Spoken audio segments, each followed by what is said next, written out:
बिस्मिल्लाहिर्रहमानिर्रहीम, अस्सलाम वालेकुम। जियो न्यूज़ के इस्लामाबाद स्टूडियो से आप देख रहे हैं कैपिटल टॉक और मैं हूं मुनीब फारूक। पाकिस्तान की तारीख के अंदर अब लोग ये कह रहे हैं और इस पर तज्जिया भी किया जा रहा है कि अगर कोई हुकूमत जिसे मिसाली सपोर्ट मिली है पाकिस्तान के इस्टेब्लिशमेंट की तरफ से, मुख्तदर हलकों की तरफ से, तो वो पाकिस्तान तहरीक इंसाफ की हुकूमत है।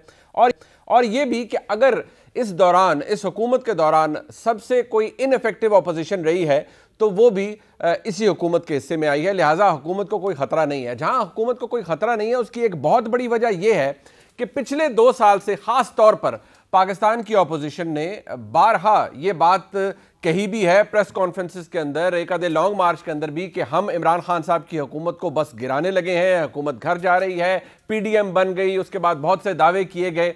ये बात मैं इसलिए कर रहा हूं क्योंकि आपके जहन में होना चाहिए कि आज भी मुल्क की 2 बड़ी जमातें, अपोजिशन जमातें, पाकिस्तान मुस्लिम लीग नून और पाकिस्तान पीपल्स पार्टी, उसके कायदीन 2 दिन पहले मिले जनाब शहबाज शरीफ साहब की रिहाइश गाह पर, और इस बात का इरादा किया गया कि अब वाकई मामलात इस तरफ जा रहे हैं कि हुकूमत को घर भेजना पड़ेगा और तहरीक अदम एतमाद लाने के ऊपर मजीद मुशावरत होगी। PDM का सरबराही इजलास भी तलब कर लिया गया है, जिसे फवाद चौधरी साहब पाकिस्तान ढीली ढाली मूवमेंट कहते हैं, और बहुत सी तनकीद अपनी जगह मौजूद होती है। लेकिन सवाल ये है कि क्या पाकिस्तान तहरीक इंसाफ की हुकूमत, और अगर ख़ास तौर पर कहा जाए जनाब इमरान खान के खिलाफ, तहरीक अदम एतमाद आ सकती है? अगर आ सकती है तो वो कामयाब कैसे होगी? याद रखिए इसमें इसका एक कानूनी एलिमेंट भी है, वो भी आपके सामने मैं पेश करूंगा। लेकिन जरा याद कर लीजिए कि पिछले कुछ अरसे के अंदर पाकिस्तान में अपोजिशन जमातें इमरान खान साहब को घर भेजने के हवाले से क्या कहती रही। तमाम जमातें मुत्तफिक हैं कि इस हुकूमत को कल से पहले आज भेजना मुल्क के लिए और 22 करोड़ अवाम की जिंदगी के लिए नागुज़ीर हो गया है। कल हमारी JUIF के साथ भी मुलाकात है, जनाब बिलावल भुट्टो ज़रदारी साहब की भी मुलाकात है, और फिर इस बात पर भी इत्तफाक हुआ है कि अपोजिशन के सरबराहों का भी इजलास फौरी तौर पर बुलाया जाए ताकि वो मिलकर एक मुश्तरका हिकमत अमली पे इत्तफाक करें। हम सारे के सारे एक पेज पे हैं कि हमें इस सिलेक्टेड को निकालना पड़ेगा। इन हाउस चेंज की बात हो या मिड टर्म इलेक्शंस की बात हो, ये सारे ऑप्शंस मैं समझता हूँ मुख्तलिफ जमातों की तरफ से हमने टेबल पे डाले हैं। ये इमरान खान नियाजी की हुकूमत मुकम्मल तौर पर नाकाम हो चुकी है और मजीद इस हुकूमत का रहना इस मुल्क के अवाम के लिए वो किसी भी खतरे से कम नहीं है। हम इस कठपुतली हुकूमत के खिलाफ, इस सिस्टम के खिलाफ सब मिल के काम कर रहे हैं और उस लड़ाई में हम हर हथियार इस्तेमाल करने को तैयार है, भले क्यों नहीं वो लोटे भी हो। ये बात जहन में रखनी चाहिए कि पिछले तकरीबन 2-2.5 साल के अंदर ये तमाम कोशिशें की गई हैं। फिर PDM हुआ और PDM के अंदर जो कहा गया कि बस अक्टूबर में गई, नवंबर में गई, 31 जनवरी को गई, लेकिन कुछ भी नहीं हो सका। जब अपोजिशन की जमातों से बात की जाती है, बड़ी जमातों से, और खलवत और जलवत दोनों में जब सवाल पूछे जाते हैं तो ये कहते हैं जी ये तो एक दिन की मार है पाकिस्तान तहरीक इंसाफ की हुकूमत, असल में इनको सपोर्ट हासिल है और वो सपोर्ट ऐसी है जिसका अपोजिशन कुछ नहीं कर सकती, और अपोजिशन के मोबाइल फ़ोन्स पर वो मतलूबा सहूलत मुयसर नहीं है। और इस बात का जो सर्टिफिकेट है या एंडोर्समेंट है वो खुद शेख रशीद साहब देते हैं। शेख रशीद साहब खुद कहते हैं कि जी जो हाथ इमरान खान साहब के सर पर है वो अपोजिशन के सर पर कभी नहीं होगा, बल्कि वो अपोजिशन के गिरबान या गले पर होगा। अब जब एक कैबिनेट, सिटिंग कैबिनेट मिनिस्टर जो कि वजीर दाखिला भी हैं, जब वो ये बात कहते हैं तो फिर कोई शायद गुंजाइश रह ही नहीं जाती। फिर हुकूमत कैसे कह सकती है कि हम अपने जोरे बाजू पर खड़े हैं और इस अपोजिशन का मुकाबला अपने जोरे बाजू पर कर रहे हैं? बल्कि ऐसा सवाल पूछा जाता है अब कि क्या वाकई हुकूमत इसीलिए चल रही है कि किसी का हाथ इमरान खान साहब के सर पे है, या महज अवाम का जो हाथ है वो इमरान खान साहब के सर पे? ये एक सवाल है मेरे आपके आगे। हम सब दूसरे से ये बातें पूछते हैं, आपस में एक दूसरे को कहा गया बहुत कुछ पाकिस्तान मुस्लिम लीग नून और पीपल्स पार्टी की जानिब से, लेकिन अब शहबाज शरीफ साहब कह रहे हैं कि टूटे दिल जुड़ गए हैं। जरा वो भी सुनिए। इत्तेहाद पाकिस्तान की तारीख का पहला इत्तेहाद था जो हुकूमत को गिराने निकला था लेकिन खुद टूट गया। तो क्या क़यादत पर भी कोई गौर करेंगे कि ऐसे क्या अवामिल थे कि पीपल्स पार्टी जैसी बड़ी जमात को अपने इत्तेहाद से अलग करके इमरान खान साहब को और मजबूत कर दिया? टूटे हुए दिल मिल जाते हैं, आप फिक्र ना करें इंशाअल्लाह। दिल को लगी ये बात जब शहबाज शरीफ साहब ने फरमाया कि टूटे हुए दिल जुड़ जाते हैं। अपने मेहमानों का तारुफ करवा देते हैं और कोशिश करते हैं कि हुकूमत और अपोजिशन कम से कम किसी एक बात के ऊपर तो क्लैरिटी सामने आ जाए। हुकूमत ये बता दे कि आज वो क्यों हुकूमत में मौजूद है और क्यों इतनी मजबूत है। एक कोलिशन गवर्नमेंट होने के बावजूद, और ऑपोजिशन भी हमें ये बता दे कि क्या वजह है कि वो इस हुकूमत को डिसलॉज अब तक नहीं कर सके और क्या अब कर सकेंगे, ये भी एक सवाल है। जनाब शिल्पी फराज साहब हमारे साथ मौजूद हैं, फील्ड मिनिस्टर हैं साइंस एंड टेक्नोलॉजी के। बहुत शुक्रिया शिल्पी साहब आपका, आपने वक्त दिया। जनाब इरशाद भट्टी साहब द वन एंड ओनली हमारे साथ स्टूडियोज़ में मौजूद हैं, और हर दिल अजीज़ इरशाद भट्टी साहब अपनी ख्वाहिश पे माशाल्लाह हमसे तकरीबन गन पॉइंट पे हमसे कमेंट करवाते हैं। लेकिन भट्टी साहब बहुत शुक्रिया आपका। सेनेटर डॉक्टर मुसद्दिक मलिक साहब हमारे साथ मौजूद हैं लाहौर से। बहुत शुक्रिया मलिक साहब आपका, आपने अपना कीमती वक्त दिया सर। बहुत से सवालात हैं जो कि आपसे भी पूछने हैं, शिबली साहब से और सईद गनी साहब से भी हम पूछेंगे। सईद गनी साहब मरकज़ी रहनुमा है पाकिस्तान पीपल्स पार्टी के, इसलिए सईद गनी साहब से पूछेंगे कि क्या वाकई फाइनली अब सोच लिया है पाकिस्तान पीपल्स पार्टी ने भी कि वो पाकिस्तान मुस्लिम लीग नून के साथ मिलकर वाकई आगे चलेंगे और इस हुकूमत को चलता करेंगे।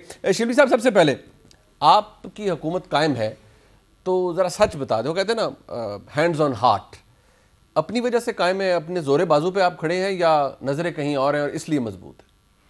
अल्हम्दुलिल्लाह देखें, बावजूद इसके कि हमारी अपोजिशन और कुछ मीडिया के कुछ सेक्शंस में भी इस बात को बड़ा, इस नैरेटिव को धक्का देने की बड़ी कोशिश की है कि ये स्टिक कर जाए, लेकिन पाकिस्तान के अवाम इतने बेवकूफ़ नहीं हैं। अच्छा, हमारी हुकूमत अल्हम्दुलिल्लाह जिस तरह से अपनी मेरिट पे जिस तरह के वो काम कर रही है उसकी बुनियाद पे खड़ी है। और आप अपोजिशन का तो एक प्रोपेगेंडा होगा, वो तो कभी तारीफ कर ही नहीं सकते हमारी। अच्छा, तो जो हमें फिर एक पैमाना तो ढूंढना होगा ना कि कौन तारीफ कर रहा है। तो हम देखते हैं कि इंटरनेशनल जितने भी इदारे हैं कि हमारे ये मुझे ये बताएं कि हमारा एहसास जैसा प्रोग्राम जिसकी कि इंटरनेशनल पजीराई हुई, हमारा कोविड की हैंडलिंग जिसमें कि इकोनॉमिस्ट और जितने भी जरीदे हैं उन्होंने कहा कि टॉप 3 कंट्रीज जिन्होंने कि कोविड जैसे डिस्ट्रक्टिव एक वबा को हैंडल किया, both economically and health wise. फिर हमारी जो इकोनॉमी की परफॉर्मेंस है, आपको ब्लूमबर्ग के देख लें कि जिन्होंने कहा है कि जी पाकिस्तान की जो हमारी ये पहले 5.6 पे इतने जंपे लगाते थे, आखिरी साल में किया मुल्क को कर्जों में डुबोकर और एक आर्टिफिशियल तरीके से ग्रोथ दिखाकर कि जी हमने 5.6। अभी तो ये हमने कोविड जैसे हालात में जिसमें कि पूरी दुनिया एक इंतशार उनकी इकोनॉमियों में एक पूरा एक भौचाल आया हुआ है, हम 5.37 करते हैं, उसका जिक्र नहीं होता। की वजह से इतने मजबूत हैं और कंटिन्यू कर रहे हैं और आपको ऑपोजिशन कुछ नहीं बिगाड़ सकती। देखें दूसरी बात नहीं बिल्कुल देखें मैम, बिल्कुल, बिकॉज हमारी लीडरशिप, हमें इमरान खान पे न सिर्फ भरोसा है, हमें न सिर्फ फख्र है, बल्कि हम ये समझते हैं वक्त अगर मुल्क की आखिरी कोई होप है वो इमरान खान है और वो उसी एक्सपेक्टेशंस पे वो पूरा उतर रहा है। क्योंकि अगर आप देख लें, शिबली भाई एक बार सर अर्ज सुन लें, अगर ये बात है, बिल्कुल थोड़ी सियासी बात आप जरूर बताइएगा, अपनी जमात के अच्छे काम भी अपनी हुकूमत के, लेकिन एक सियासी बात की अपनी जगह मौजूद है कि जब आपके सिटिंग फेडरल मिनिस्टर हैं, आपके कोलीग हैं शेख रशीद साहब, वो ये कहते हैं एक हाथ इमरान खान साहब के सर पे है। अब यकीनी तौर पर या तो वो कहने रही अवाम का हाथ उनकी नब्ज पे है या उनका हाथ अवाम की नब्ज पे है या अवाम का हाथ उनके सर पे है, वो इशारा कर रहे हैं पाकिस्तान की मुख्तदर हल्के मिसाली ताल्लुकात की वजह से आपकी हुकूमत चल रही है। इस तरह नहीं, एक तरफ हूं, कभी कहते हैं कि जी ये हाथ उड़ गया है, कभी कहते हैं हाथ ढल गया। मैं इसकी इस बात को मेरे लिए तो शेख रशीद साहब की बात नहीं, वो छोड़ें, आप मुझे ये बताएं कि एक की आप तेदाई में मैं एग्री करता हूं कि हमारी ये वैसे मुल्क की बदकिस्मती होती है, अच्छा, कि उसको इस जैसी थर्ड रेट ऑपोजिशन मिले जो कि हमें मिली हुई है। वो आपको नहीं, मैं कह रहा हूं ना, मैं कह रहा हूं इसलिए कि देखें, अगर आपकी मुल्क की अगर बदनामी होती है कि करप्शन के इंडेक्स में आप 140वें नंबर पे आते हैं, वो क्यों नहीं आएंगे आप कि आपके लीडर ऑफ ऑपोजिशन है, उनके अकाउंट्स में उनके मुंशी मकसूद मुंशी के अकाउंट में 4 अरब रुपए, इसी तरह कोई दूसरा है पत्नी मसरूर है कोई, इनके अकाउंट्स में ये पैसे मिलते हैं। तो लीडर ऑफ द ऑपोजिशन की वजह से आप इकोनॉमिक परसेप्शन एंड वो जो करप्शन परसेप्शन इंडेक्स में क्यों नहीं होगा? नहीं, क्यों नहीं होगा? बिकॉज जब इसी मुल्क का ऑपोजिशन लीडर, शिबली भाई आपने वो रिपोर्ट को उसको पढ़े ना, मुझे तो फवाद चौधरी साहब से सवाल पूछा था, आपसे पूछ ले तो कहां लिखा हुआ है कि लीडर ऑफ द ऑपोजिशन ने मनी लॉन्ड्रिंग किया जिसकी वजह से करप्शन परसेप्शन इंडेक्स में हमारा गिरड़ा कर। ये तो आपने बड़ा अजीब सा सवाल किया मेरे भाई। ये सवाल बनते नहीं है। मुल्क की मैं आपको एजुकेट करता हूं। देखें, जब आपके मुल्क का इंडेक्स आता है वो यही होता है कि जो आपके मुल्क के अशराफिया में जो एक पूरा कल्चर परसेप्शन बना होता है करप्शन का, मनी लॉन्ड्रिंग का, अच्छा, ये सारा ये कौन था? हम तो अभी 3 साल हुए आए हैं, हमारा लीडर पे अल्हम्दुलिल्लाह कोई भी उंगली नहीं उठा सकता तो उसके उनके बारे में। दौर में वो ठीक इनके था, जरा वो बेहतर सर था, जी, आपके वक्त में ऊपर कैसे चला गया? नहीं ऊपर चला, ये देखें उस वक्त जो है ना, ये जो मकसूद मुंशी अच्छा, और ये निकला नहीं था के अकाउंट में इस तरह के और वह हैं। जब आपके, मैं ये लीडर ऑफ द अपोजिशन किसी भी मुल्क में एक बहुत अहम वो उसका एक वो होता है, लेवल होता है। जब वो इस तरह की करप्शन और रोज पढ़ेंगे कि जी उधर जो बैठे हुए हैं अमेरिका लंदन में बैठे हुए हैं एक ऐसे अपार्टमेंट्स में जिसका कि उन्होंने आज तक सुप्रीम कोर्ट को जवाब नहीं दिया, इस मुल्क के अवाम को जवाब नहीं दिया, और वहां से बैठ के ये महंगाई की बातें करते हैं। बात बताएं, तो आपके ये तहादी मौजूद है, मेरी बात सुने, सॉरी, आपके तहादी मौजूद है आपके साथ, उनको कई को मैं आपको बताऊं ना, ऑफ द रिकॉर्ड वो एहतजाज भी करते हैं, बहुत सी बातों से वो अग्री नहीं करते।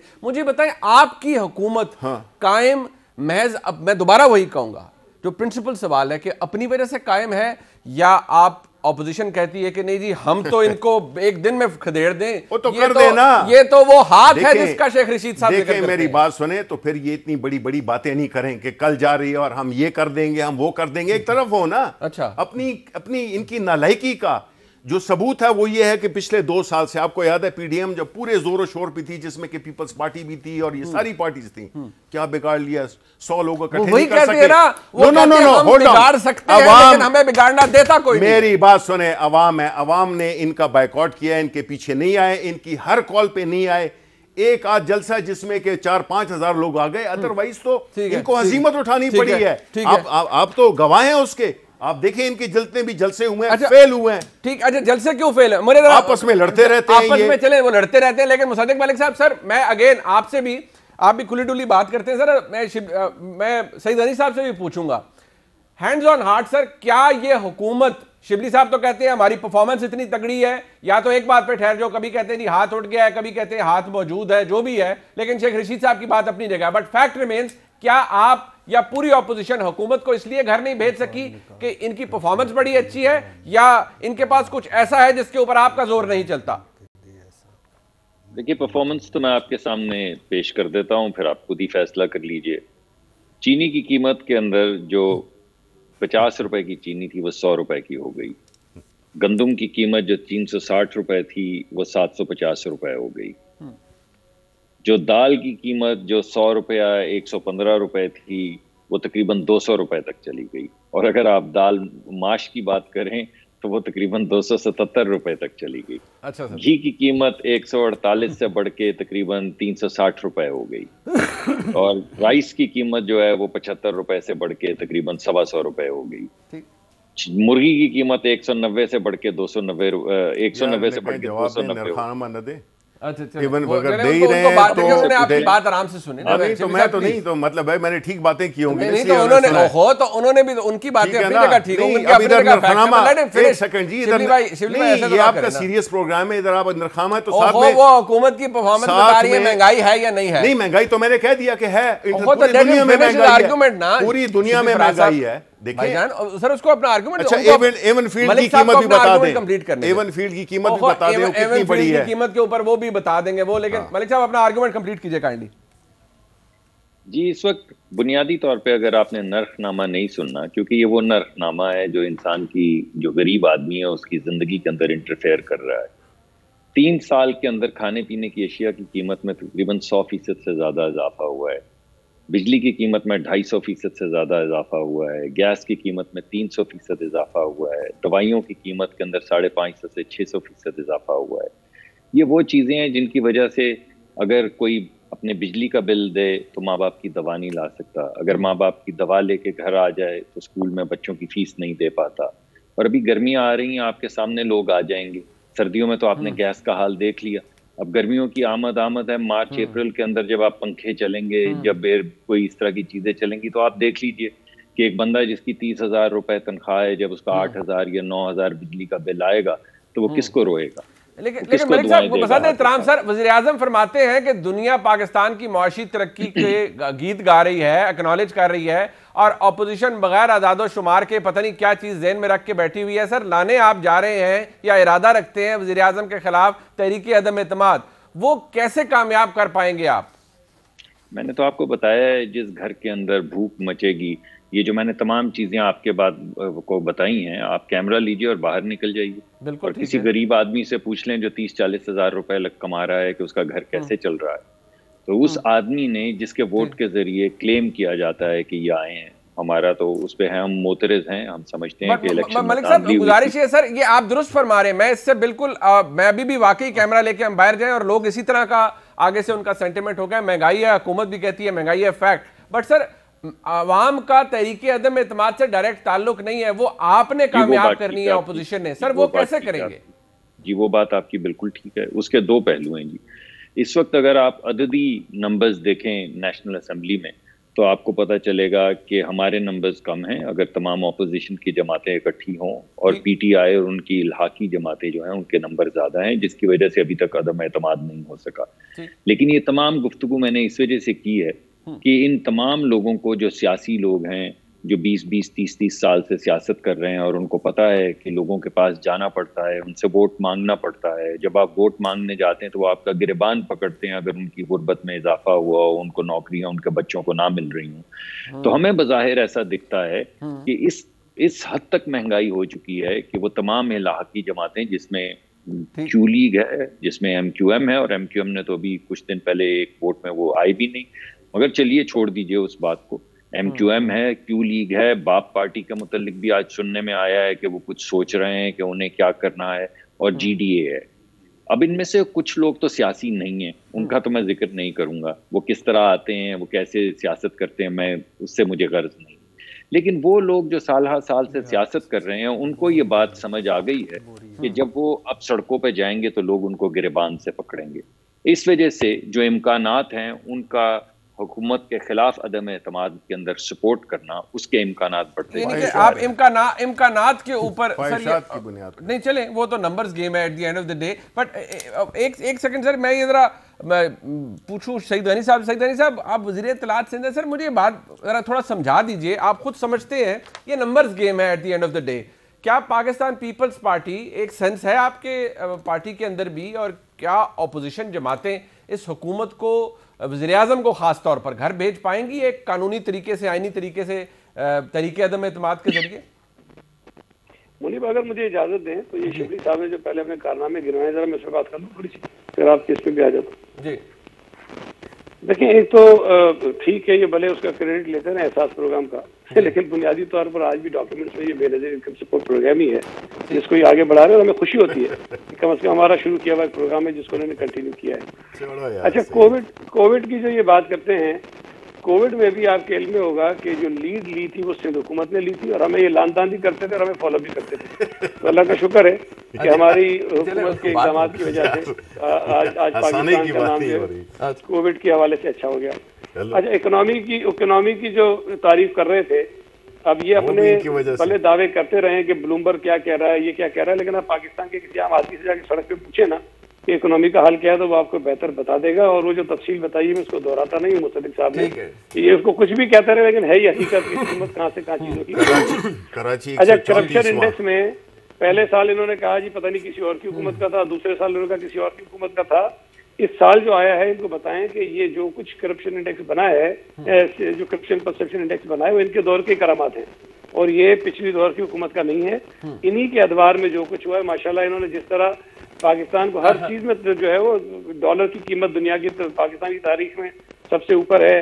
पहली मरतबा पाकिस्तान की जो GDP ग्रोथ है वो नेगेटिव हुई, और पहली मरतबा FBR ने पहली मरतबा भाई गुजारिश मेरी सुन ले सर, ये आपने जितनी बातें मलिक साहब ने भी फरमाया, आपने भी फरमाया, लेकिन बार बार सवाल आपसे मलिक साहब से ही पूछा जाता है इनको निकालेंगे कैसे। ये तो चौथे साल और बताऊं देखिए ना, मकबूलियत का इनका ये आलम है कि कोई बाई इलेक्शन जो ये बुरी तरह हार रहे हैं, और KPK के अंदर जो इनका गढ़ था जहाँ से ये हारने का शायद तस्वर नहीं कर सकते थे, जिसके ताने दुनिया को देते थे पार्लियामेंट में आपका नहीं आया leader of the opposition, KPK के अंदर।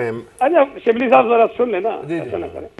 अच्छा, KPK के अंदर जो उनकी दुर्गत लोगों ने बनाई है वहां पर वो आपके सामने है, और दूसरे पार्ट में क्या कुछ होने लगा था वो भी आपके सामने कि इन्होंने वो इलेक्शन भी मुलतवी करा दी, वहां से लड़ना नहीं चाहते थे। अच्छा, अब इसमें इस वक्त देखें, इस वक्त मुल्क में गैस कहीं नहीं मिल रही, मुझे नहीं पता मुनीब आपके घर में आ रही नहीं आ रही, मेरे घर में 3 महीने से नहीं आ रही, रात 10 बजे के बाद नहीं आती। नहीं, हमारे यहाँ तो आ ही नहीं रही है भाई, सेनेटर पे चला रहे सारा काम पिछले 3 महीने से।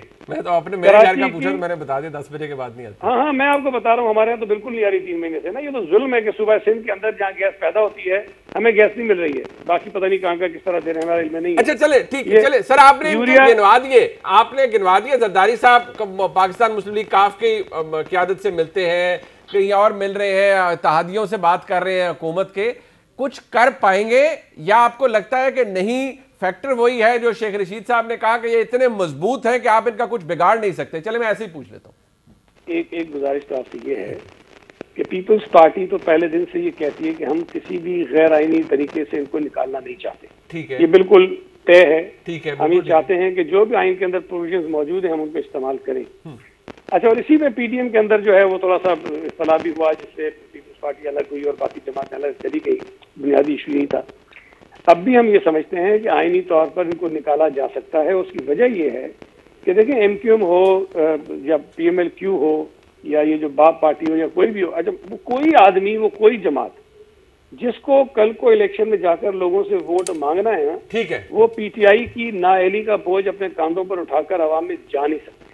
ठीक है, तो ये बिल्कुल मुझे वही आर्गुमेंट है जो मलिक साहब ने दिया, वही आपने फरमाया कि आप अपना जवाब कोई नहीं था जी, अपना जवाब कोई नहीं था, मुझसे पूछे तो वो इसलिए कि उनको भी पता नहीं है ना। आप नालायक लोग हैं जी, मैं आपको बता दूं, क्या बताएं आप इनसे पूछे ना। सईद गनी बैठे हुए हैं, सईद गनी बैठे, मेरा एक ही सवाल है इनसे पहले हमारे ये भट्टी साहब को भी दे। आपको पता है भट्टी साहब नाराज हो जाते हैं। मुझे एक बात बताएं, इस पे होना चाहिए। देखिए मेरी बात सुने, सईद गनी साहब के चूंकि बैठे हुए हैं तो इससे मौके से फायदा उठा लेते हैं कि एक और भी आया ना, आपने 140 ममालिक में कराची को एजाज हासिल किया है इनकी 15, 20, 30 साल की हुकूमतों में कि कराची सबसे 134वें नंबर पे है अनलिवेबल सिटीज में, उसका सेहरा इनके सर है।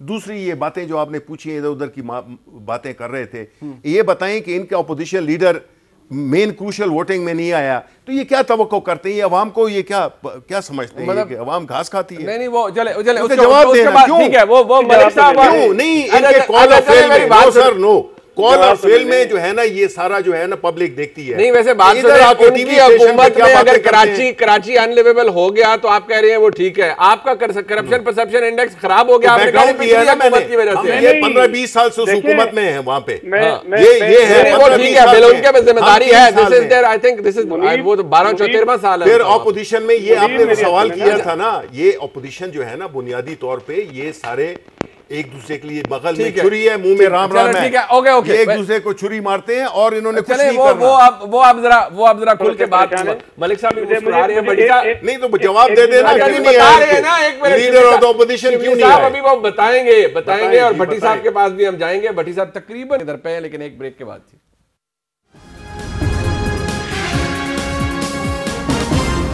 एक बार फिर खुशामदीद कहते हैं। शाद भट्टी साहब, आपने सुन लिया सबको, मैंने बड़े डायरेक्ट सवाल पूछे हैं, कुछ ज़्यादा ही डायरेक्ट पूछ लिए हैं, क्या वजह है? शिबली साहब फ़ोन शुरू करवा देते हैं, फ़ोन शुरू करवा देते हैं शिबली साहब। देखिए पहली बात तो ये है कि ये 2-3 बातें मैं इससे पहले फ़ोनों पे आने से पहले कि बिलाशुबा ठीक है कि कैमरा लेके बाहर निकल जाएं और हुकूमत के लिए जो दुआएं लोग देते हैं झोलियाँ उठा उठा के, उसमें तो कोई शक नहीं, महंगाई, गुर्बत, बेरोज़गारी। लेकिन अगर आप कैमरा लेके अपोजिशन के बारे में निकल जाएं तो जो इनकी तारीफ़ें होती हैं वो भी तो सुन लें। अच्छा कमाल तारीफ़ें, यानी दुआएं इन्वर्टेड कामा में, तारीफ़ें इन्वर्टेड कामा में। मैं सारे दोस्त बैठे हैं इसलिए बद दुआएं या वो सलावातें नहीं कहना चाहते, वो छोड़ दें। दूसरी बात है कि इस अपोजिशन की बात करते हैं, इस अपोजिशन का इस देग से एक दाना मैं उठा रहा हूँ, बाकी छोड़ दें। अभी लगा होता है अमीर मकाम साहब एक मखसूस मुस्कुराहट के साथ बैठे हुए थे, वो एक सफ़ में, अभी आप तस्वीर दिखा रहे थे ना, वो पीछे अगली साहब में अमीर मकाम साहब परवेज़ मुशर्रफ के रिवाल्वर पिस्तौल बदल भाई थे। जी। और ये रेमन वो क्या नाम था उसका, नहीं वो वज़ीर दिफा था अमेरिका का, उसने रम्सफील्ड ने 2 पिस्तौल दिए तो एक फिर मुशर्रफ साहब ने उनको दे दिया। और ये वही अमीर मकाम है जो एक दिन सवेरे सवेरे चौधरी हाउस पे आए और कहने लगे मेरी माँ ने कहा है मरते मर जाना मगर चौधरीयों को ना छोड़ना। उसी शाम प्रेस कॉन्फ्रेंस कर रहे थे और नून लीग में शमूलियत इख्तियार कर रहे थे। अच्छा, तो ये है अपोजिशन का पूरा स्ट्रक्चर और डीएनए पहली बात। ऑपोजिशन या हमारी सियासत का बहुत से लोग ऐसे हैं ना जो पीटीआई में भी शामिल हुए, मैं कह रहा हूं कि वो बातें छोड़ के। देखिए वो आप एक अलग, अगर आप मुझसे हुकूमत का पूछते हैं ना तो मैं हुकूमत का बता ये तो आप सियासत का डीएनए आपने बता दिया ना। फिर है, मान लिया बेनज़ीर इनकम स्पोर्ट्स प्रोग्राम, मैं तो मानता हूं, कहता हूं कि उन्होंने बड़ा अच्छा इनिशिएटिव किया था। कोरोना का भी क्रेडिट देते थे अपने मेरे प्यारे भाई सईद गनी साहब को, लेकिन 4 मरतबा मरकज में हुकूमत है और 12-13 साल से सिंध में हुकूमत है। भुट्टो साहब ने हमें कहा था कि आपको रोटी कपड़ा और मकान मिलेगा। आज बिलावल भुट्टो साहब उसी ट्रक की बत्ती के पीछे हमें लगे हुए हैं कि रोटी कपड़ा और मकान ही दूंगा। तो क्यों कहा चीफ जस्टिस मेरे ने कि शेम ऑन सिंध, अगर आपको सिंध में हुकूमत करना नहीं आती तो ठेके पे दे दें। मैं बाकी किसी को नहीं, 35 वालियम से अयान अली, डॉक्टर आसम से शर्जील मेमन, अच्छा। और सिंध का जो हाल है उसका मैं कोई नहीं कह सकता। खुदा की कसम लड़काना में मैं नहीं रह सकता। मैं लड़काना जो सियासी किबला है, बड़ा मोहतरम है, जहाँ बेनज़ीर भुट्टो अल्लाह उनकी मगफरत फरमाए, जुल्फ़िकार अली भुट्टो, वहाँ नहीं रह सकता 4 दिन, वहाँ का पानी नहीं पिया जा सकता। बड़ी साहब आप बड़े वेल कनेक्टेड आदमी, मुझे एक बात बताएं। अच्छा, मुझे बताएं, लोग आपसे सुनना चाहते हैं क्लियर जवाब। देखिए शिबली साहब कह रहे हैं ना सीना ठोक के कि मैंने दिया क्लियर जवाब। अब आप जरा बताएं, क्या हुकूमत वाकई अपने बल पर इतनी मजबूत है कि ऑपोजिशन का कुछ नहीं बिगाड़ सकती या नहीं? जरा नहीं तो मेरी तो, मैं तो अक्सर कहता हूँ, मेरी दुआ अल्लाह करे अगली हुकूमत आए उसके साथ भी ऐसे इस्टेब्लिशमेंट 1 पेज पे हो, ठीक, और अल्लाह करे। और है एक वो भी फैक्टर है एस्टेब्लिशमेंट का, और दूसरा नालायक अपोजिशन का भी फैक्टर है। अच्छा, फिर उसके बाद आपने कहा एक लफ्ज बोला अपोजिशन के मोबाइल्स पर वो मतलूबा सहूलत मुयस्सर नहीं है। सर इमरजेंसी कॉल्स की है और हो रही हैं। अच्छा, hello 115, hello testing, hello 15 call, वो पता है इमरजेंसी की सूरत में, और टूटे दिल नहीं जुड़ते, सर नहीं जुड़ते, उनमें रखना पड़ा जाता है। अब सईद गनी साहब ने कहा कि गैर आईनी तरीके से नहीं निकालना चाहते। जरदारी साहब से पूछ लें, वो तो कह रहे हैं कि फार्मूला बनाने वाले मुझसे पूछते हैं कि कोई फार्मूला बनाओ। मैंने कहा पहले इनकी छुट्टी करवाओ। तो जरदारी, वो आईनी तरीका था जिससे जरदारी साहब ने निशानदेही की। आईनी तरीके से छुट्टी होगी ना, तरीके अदम एतमाद। अच्छा, फिर मैं समझ नहीं पाया, मैं माजरत चाहता हूँ। अच्छा, फिर दूसरी बात है, फिर दूसरी बात है, इतनी बैड परफॉर्मेंस, इमरान खान के वादे दावे नारे देखें और इमरान खान साहब की कारकर्दगी देखें, जिसमें असल तब्दीली सिंबल उस्मान बुजदार है, और अपने गढ़ और घर में केपी में हार गए।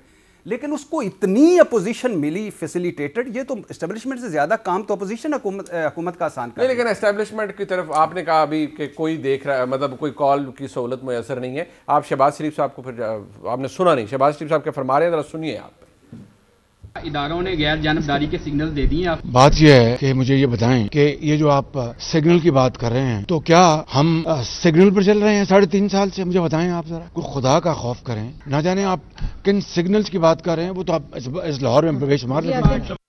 ये सिग्नल्स पे नहीं चल रहे। नहीं भट्टी साहब, आपकी गलत फहमी, मैं कह रहा हूं, दुरुस्त करें अपने। वो अच्छा, वो मैंने कहा था कि यू शुड से आई स्टैंड करेक्टेड। मैं आई स्टैंड करेक्टेड के शहबाज शरीफ साहब ने कहा था कि इलेक्शन से 1 महीना पहले मैं वज़ीर आज़म बन चुका था और मेरी काबीना भी फाइनल हो चुकी थी। वो सिग्नल नहीं थे, वो पक्के चीज़ें थी। अच्छा, हुकूमत परफॉर्मेंस, गवर्नेंस परफॉर्मेंस, जो हाल है वो छोड़ दें, करप्शन का जो हाल है वो छोड़ दें, जो भी वो लीडर ऑफ द ऑपोजिशन की वजह से हुई। लेकिन हुकूमत अपोजिशन लॉन्ग मार्च पे, मुझे दुख क्या होता है, लॉन्ग मार्च पे इकट्ठे नहीं है, इस्तीफों पे इकट्ठे नहीं है, अदम एतमाद किसके खिलाफ लाना है, असद कैसर या वजीर आजम इकट्ठे नहीं है, पीडीएम का प्लेटफॉर्म या रेलवे स्टेशन का प्लेटफॉर्म इकट्ठे नहीं है। और उसके बाद जरदारी साहब कहते हैं नवाज शरीफ साहब आप वापस आओ, हमें कलियां ना मरवाओ, आके लीड करो।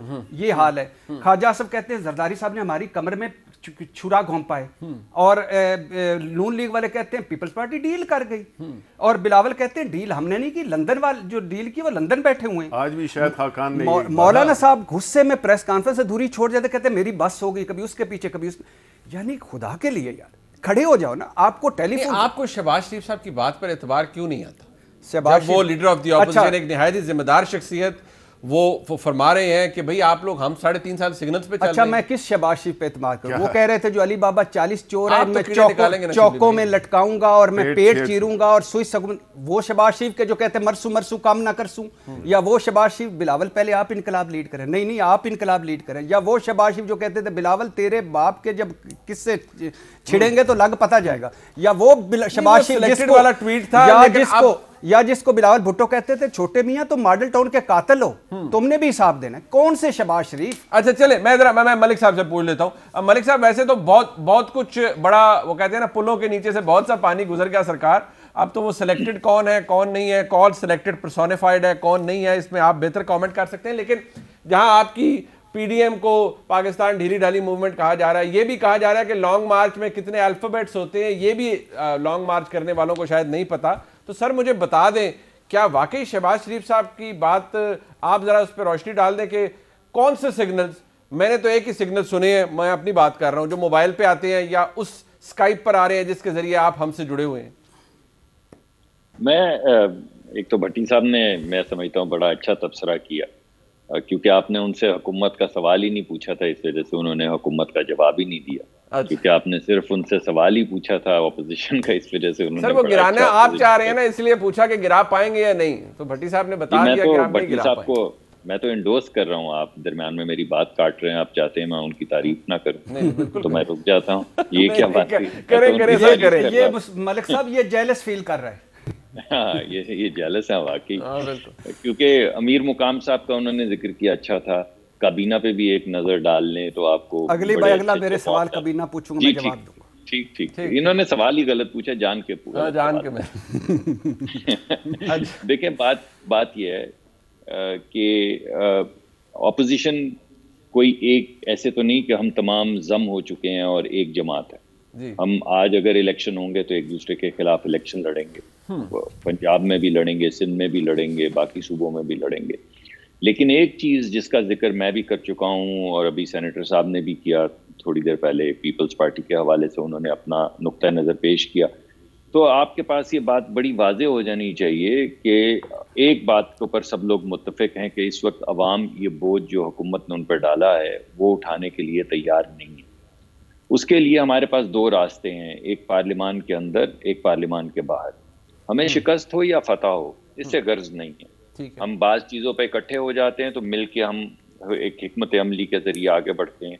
बाज़ मरतबा हमारा इत्तेफाक नहीं होता तो हम अलग-अलग खड़े होकर अपोज करते हैं। लेकिन ये हमारा हक नहीं है, ये हमारा फ़र्ज़ है कि जब अवाम के ऊपर इस तरह का बोझ डाला जाए जैसा कि डाला जा रहा है, तो हम हुकूमत को हर जगह पे अपोज करें। इससे जीत जाने हार जाने की गर्ज नहीं है, ये तो हमारा काम है। ये हमें लोगों ने कहा, हमें लोग इलेक्ट करके लाते इस वजह से हैं कि अगर हुकूमत मुल्की मुफाद में जो भी समझती है अच्छा है वो लेकर आए तो हम उसका एक तनकीदी जायज़ा लें, और गरीब आदमी की नज़र से अगर हम समझते हैं कि चीज़ें ठीक नहीं है तो असेंबली में भी उसको अपोज करें।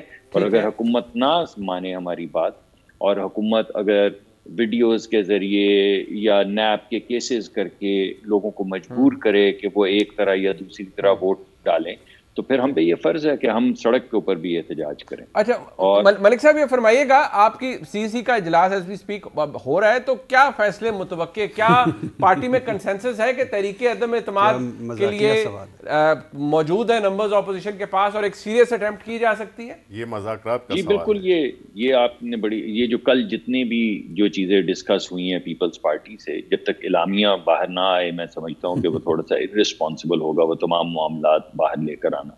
लेकिन वो तमाम चीज़ें जो कल डिस्कस हुई हैं, जो पीडीएम के अंदर भी अब डिस्कस की जाएंगी, वो पहले पीडीएम में जाने से पहले जमात के अंदर डिस्कस की जा रही हैं। बज़ाहिर ऐसा लगता है कि इस वक्त जो मैंने जैसे पहले आपसे जिक्र किया कि जो इल्हाकी जमातें हैं और कुछ ऐसे मेंबरान जो तंग हैं, जिन आपने देख लिया कि क्या किया था वज़ीर दिफा ने वज़ीर आज़म के साथ, उससे पहले आपने देख लिया कि नूर आलम साहब ने खड़े होकर असेंबली में क्या कहा था। तो इनकी अपनी सफ़ों के अंदर भी थोड़े से वो लोग जो सियासत करना चाहते हैं, जो पुराने खिलाड़ी हैं, वो तंग हैं और नर्वस हैं, और उन्होंने ये कहा कि आप छोड़ें इधर उधर की बातें, बताएं हमें आप गैस देंगे या नहीं देंगे, और आप हमारे वोट से आए हैं, हम आपको वोट नहीं देंगे अगर आप इस तरह हुकूमत चलाएंगे।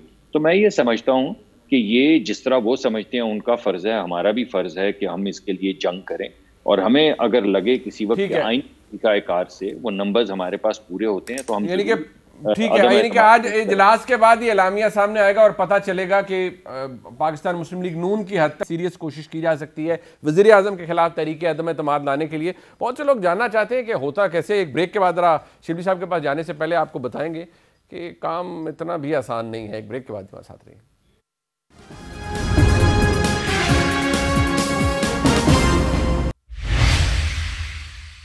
ये आइन का आर्टिकल 95 है जी, और तहरीक अदम एतमाद लाने के लिए सादा से अल्फाज के अंदर आपको ये बता देते हैं, और आप इसको एजुकेशन पॉइंट ऑफ व्यू से खुद भी पढ़िए। बड़ा आसान है कि टोटल स्ट्रेंथ का 20% हो तो टेबल हो सकती है, यानी कि आप तहरीक अदम एतमाद को नेशनल असेंबली के अंदर टेबल कर सकते हैं, पेश कर सकते हैं, और 7 दिन के अंदर अंदर मैक्सिमम आपने इसके ऊपर वोट करवाना है, और इसकी मंजूरी के लिए अक्सरियत दरकार है। अगर नंबर्स देखे जाए तो मुसद्दिक मलिक साहब ने खुद कहा कि हुकूमत के नंबर ज़्यादा हैं, लेकिन वो तकिया किए हुए हैं, यानी अपोजिशन तकिया किए हुए है कि बहुत से इत्तेहादी ऐसे हैं जो कि हुकूमत से नाखुश हैं और वो वज़ीर आज़म के खिलाफ तहरीक अदम एतमाद में अपोजिशन को वोट देंगे। अब क्या ये सब होगा, ख़ास तौर पर उस वक्त जब एक परसेप्शन बन गया है शिबली फराज साहब कि आप, मैं दोबारा कहूँगा कि जब क्रंच मोमेंट्स आते हैं तो आपको इमदाद मुयसर होती है, जो कि अपोजिशन को नहीं। देखिए, पहली बात तो ये है मुनीब के आपने जो भी अपने जो मेहमानों से सवाल किए जी, जो कि मुख्तलिफ पार्टीज़ के हैं, तो आपने एक बात को नोट किया होगा कि इनके जवाबात में नालायकी छलक रही थी, उसका एक अंसर बड़ा नुमाया था। वो ये था, मैं क्लैरिटी नहीं है अभी, नालायकी तो बड़ा नहीं, नालायकी क्यों नहीं है? अच्छा, नालायक कोई गैर अदबी लफ्ज़ है? नहीं ठीक है, नहीं, गलत कोई गलत स्लैंग है, बता दें, मैं अपने वाले साहब की रूह से भी पूछ लूंगा। अच्छा, नहीं ठीक है ना। तो वो उनके जवाबात तो थे नहीं इनके पास। अच्छा। दूसरी बात ये है मुनीब, मुझे सच्ची बात है कि मैं जब आप ये सवालात कर रहे थे और तो मैं अंदर से बड़ा एक अजीब सी कैफियत थी मेरी कि ये अगर मैं किसी और मुल्क में होता, वो ये पूछ रहे होते कि जी अदम एतमाद आप कैसे लाएंगे, एक करप्ट लोगों का जमघटा है। अच्छा, वो आप कह रहे हैं उनको कि जी आप कैसे हुकूमत को, एक लेजिटिमेट, एक ईमानदार लीडर की हुकूमत को आप किस तरह से, वो आईनी तरीका मतलब है यार, आईनी है, आईनी तरीका ये है कि आप मुल्क के रिसोर्सेज को लूट के ले जाएं। आप पूछे, इन्होंने महंगाई की लंबी लिस्ट दी, आपको नरखनामा दिया।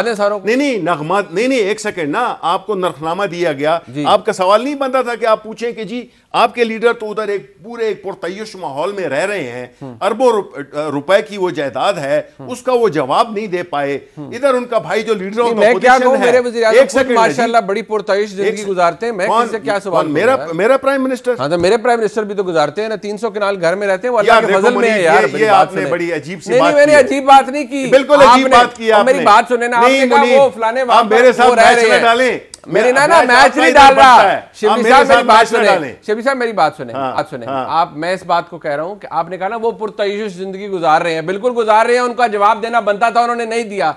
लेकिन मेरे मुल्क के वज़ीर आज़म भी अल्लाह के फजल में है, लोग पीट रहे हैं। वज़ीर, एक सेकंड जी, एक सेकंड देखें, अगर आप अच्छे को और बुरे में तमीज नहीं करेंगे ना, मैं शिबली साहब ऐसा नहीं है, आप कह रहे हैं कि इमरान खान फैक्ट्स ये इस प्राइम मिनिस्टर हाउस में जिधर के हम अपनी कैबिनेट के सेशन या प्राइम मिनिस्टर ऑफिस इस्तेमाल करते हैं, जी, ये डेरा था इनकी पूरी खानदानों का, इधर दावतें चलती थी, इधर हर एक ठहरा हुआ था, उड़ाया। प्राइम मिनिस्टर अपने घर में रहता है, अपने घर में रहता है ना, अपने उस पे रहता है, खर्चे पे रहता है। आप अजीब बात कर रहे हैं कि आप कंपेयर कर रहे हैं। अब आपने खुद फरमाया, आपने कहा अपने खर्चे पे रहता है, वो कहते हैं प्राइम मिनिस्टर साहब का 2 साल पहले का टैक्स देख लें, आज का देख लें, वो घर चलता कैसे, ये पूछते हैं। आप इनको जवाब दें, बताएं ऐसे चलता है। आप तो मुझे उनके तर्जुमान लग रहे हैं। और यार कमाल नहीं, this is very unfair Shibli साहब, this is very unfair. If somebody asks you a question, if somebody asks you a question, तो आप क्यों एक्यूज करते हैं? I am asking him 10,000 questions, मैं तो उनसे पूछता हूं कि वो जवाब दें। रिलैक्स करो, रिलैक्स करो। रिलैक्स नहीं, you are accusing me of something which I have not done. आप मुझे कह रहे हैं कि मैं किसी का तर्जुमान हूं यार, this is the last thing you should say to someone. आप अगर अच्छे और बुरे में तमीज नहीं करेंगे ना, तो फिर आप फैक्ट्स ऑन रिकॉर्ड। नहीं, ये फैक्ट नहीं है, मैं आपको फैक्ट नहीं बता रहा। नहीं है कि वो बंदा बाहर बैठा हुआ है, जाली रिपोर्टें, मेडिकल रिपोर्टें ला रहा है, और इधर इसके लोग जो है तो महंगाई की बांसुरी बजा रहे हैं। वो तो हमने उन्हें 10 दफा कहा है कि भाई रिपोर्टों के साथ स्कैन इमेजेस दें, कहा इसी प्रोग्राम के अंदर दिया, नहीं देंगे, मॉरली वो गलत है। नहीं है तो आप इनको कंडेम करें फिर। वो तो कर रहे हैं ना, 10,000 दफा उनसे पूछे, वो जवाब नहीं देते। आप मेरा ख्याल है इसको पर्सनल ले गए हैं, मेरा नहीं ख्याल है कि आपको लेना चाहिए। शिबली भाई, you have made a personal comment, आपने मुझे एक्यूज किया, आपने मुझे कहा मैं तर्जुमान हूं। यार मैं किसी का तर्जुमान नहीं, मैं आपसे भी सवाल करता हूं शिबली साहब, मैं आपसे भी करता हूं, उनसे भी सवाल। मैं फिर बात नहीं करता हूं यार, आप 100 दफा मैं क्या करूं यार। आप अगर इस तरह देखें, एक तो आपका दिल बड़ा होना चाहिए, यू आर द एंकर। मेरा दिल बड़ा है, मेरा काम है अपना व्यू पॉइंट देना। आप जवाब दें, आप जवाब दें, लेकिन आप मुझे ये ना कहें, मेहरबानी आपकी, आप भाई हैं। मैं आपके लिए बात नहीं कर रहा, मैं लोगों के लिए जो सुन रहे हैं मैं उनके लिए बात करता हूं। मुनीब भाई, पहली बात तो यह है कि यही दुख है, खुदा की कसम, ये आज जो शिबली फराज साहब मुझे मेरे बड़े भाइयों जैसे हैं, बड़े काबिल एहतराम हैं। दूसरे सवाल पे इन्होंने आपको कहा कि यू आर स्पोक्स पर्सन। हम इनके खिलाफ, इन शाही टबरों के खिलाफ कहाँ कहाँ नहीं लड़े। For Shibli Faraz, for Imran Khan, for तब्दीली नहीं लड़े। एक गलत हो सकते हैं, एक होता है कि सेंस, और अगर मुनीफ फारूक पीटीआई को पसंद नहीं और मज़हर अब्बास मुस्लिम लीग नून को पसंद नहीं, या बाबर सत्तार जब होते थे, तो मैं कहता हूँ अल्लाह ही हाफिज़ है, ये क्यों इतना गुस्सा ले आते हैं आप। बड़ा दिल करे, हुकूमत वाले बड़ा दिल करें। हम तो बातें करेंगे, टके टके की बातें करेंगे, आपको सुनाएंगे जैसे हम दूसरों को सुनाते हैं अभी जो सारा। अच्छा, दूसरी बात ये है कि ये बड़ी, मैं तो इसका मजम्मत करता हूँ, ये नहीं होनी चाहिए। बड़ा दिल करें, अल्लाह ने आपको इक़्तिदार दिया, इसके बाद आपने यूएनओ का सेक्रेटरी जनरल लगना है, तो वो करें। दूसरी बात, दोनों अपोजिट, ये स्पोक्स पर्सन ऑफ कहना, हाँ अब उसकी आ गई है, चलें प्लीज। अच्छा, दूसरी बात क्या कहूँ, दूसरी बात है कि वो एक दोनों के लिए है नगम।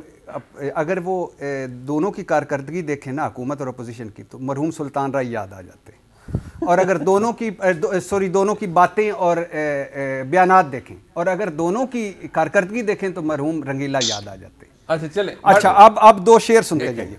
कोई फाल निकाल करिश्मा कर, मेरी राह में फूल गुलाब आए, वो कोई पानी फूंक के दे ऐसा, वो पिए तो मेरे ख्वाब आए। यानी इसमें ख्वाब, इक़्तिदार और वो सारा बदल लीजिए। कोई ऐसी राह पे डाल मुझे जिस राह से वो दिलदार मिले, कोई तस्बीह दम दरूद बता जिसे पढ़ूं तो मेरा यार मिले। ये आखिरी शेर मुसद्दक मलिक साहब। कोई काबू कर बेकाबू जिन, कोई सांप निकाल पटारी से, कोई धागा खींच परांदे का, कोई मन का अक्षाधारी से, कोई ऐसा बोल सिखा देना जो समझे खुशगुफ्तार हूँ मैं, कोई ऐसा अमल करा देना वो जाने जान निसार हूँ मैं, साढ़े वाल तक सजना। शिबली साहब को अच्छा नहीं लग रहा, क्योंकि शिबली साहब खुद माशाल्लाह शेरो शायरी से सगफ रखते हैं, और वो कहते हैं हाँ तो कोई सानी नहीं। तो मैंने देखिए, मेरा एक कमेंट है। देखिए मुनीब, मैं जिस तरह मैंने आपसे कहा है ना, आई एम श्योर आप पे भी है, लेकिन आप चूंकि ऑब्वियसली आपका एक आपका एक प्रोफेशन है, और दूसरा ये कि आपके और भी मेहमान हैं मेरे अलावा। मैं where I am coming from, where my leader is coming from. हमने देखिए, हमारा लीडर अपोजिशन के साथ हाथ क्यों नहीं मिलाता? उसकी वजह ही does not want to endorse corruption. हम भी उसी सोच के लोग हैं। हमें बड़ी तकलीफ होती है कि इस मुल्क में वो लोग जो कि इस मुल्क की तबाही के जिम्मेदार हैं, आज वो हमें भाषण दे रहे हैं, आज वो डेमोक्रेसी की बात कर रहे हैं। ठीक है, ये मेरा पॉइंट है। ठीक, अब मुस्तफा मलिक साहब, सर लास्ट कमेंट प्लीज। जी, मैं क्या लास्ट कमेंट दूं?